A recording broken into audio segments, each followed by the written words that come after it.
Welcome to Nasdaq Trade Talks. I'm your host, Jill Malandrino, global markets reporter at Nasdaq.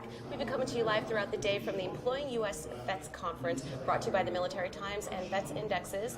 Joining me for the segment, we have Beth Conlin. She is the Director of Economic Impact for Blue Star Families. And we are going to take a look at the military spouse recession. And Beth, I have to tell you, I've really been looking forward to this interview all day, particularly following your panel, because there's a misconception of what the modern military spouse is these days. Absolutely. Mm-hmm. And what is that? It's not just military wives anymore. I mean, women are deployed and husbands are supporting.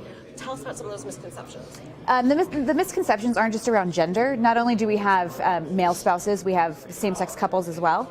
But I think more importantly, the misconceptions are around a lack of understanding about the value of a military spouse, their education level, their talent, their ability to represent every industry across the entire workforce. We aren't the spouses of the 50s anymore. Military spouses are educated, dedicated, they're driven, they're flexible, and they want long-term employment. Not just for themselves, but because families cannot survive on one income, military or otherwise. Our civilian counterparts are able to provide two incomes to their families, and there's no reason that we shouldn't be able to as well. And military spouses are really owning that. They want their career, they want their profession. We are better educated than our civilian counterparts. We speak more languages. A lot of us often hold a security clearance, which is critical in like the defense industry space. And so the general perception that military spouses are all female is false. But more importantly, that all we want to do is stay home.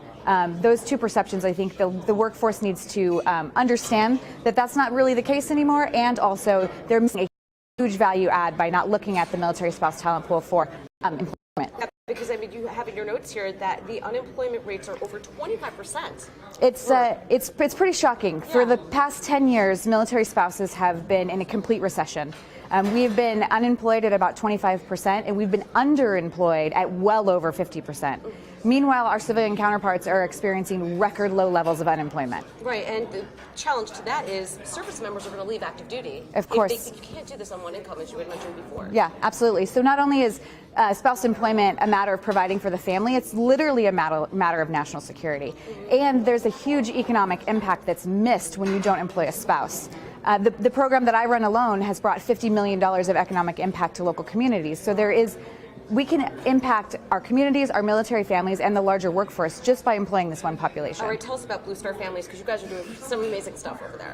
Yeah, Blue Star Families is a chapter-based nonprofit that supports military families, and we provide kind of a 360-degree approach to supporting military families. We have programs for the kids, the parents, the spouses, the service member, and then my program specifically is around employment and careers. So we are able to give a community connection to military families and then financial employment support to military families. Amazing. Thank you so much for everything that you're doing for the community. It's absolutely. So impactful. And thank you for joining us on Trade Talks from the Employing U.S. Vets Conference. I'm Jill Malandrino, global markets reporter at Nasdaq.